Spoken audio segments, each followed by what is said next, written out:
पर आता आषाढीची वारी आली नव का, ती वारी कशी चुकवायची? मग जा की.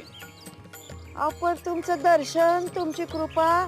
जाणे, लहान पोराच्या वर्तणगत आहे तुझी. पर ते कसं काय हो महाराज?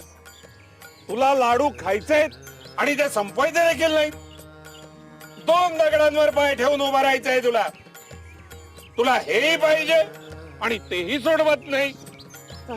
ते तसं खरं आहे हो स्वामी, पर आता यावर तोडगा काय करायचा हो? अगं मी असताना तुला प्रश्न का पडावे? अगं रात्र रात्र धान्य दळत बसायचीस, त्यावेळी मी यायचो ना मदतीला. मग आता ही प्रत्येक क्षणी मी तुझ्या सोबत आहे. मनापासून हाक मार, मी येईन. येऊ नकोस, मी तुझ्या पाठीशी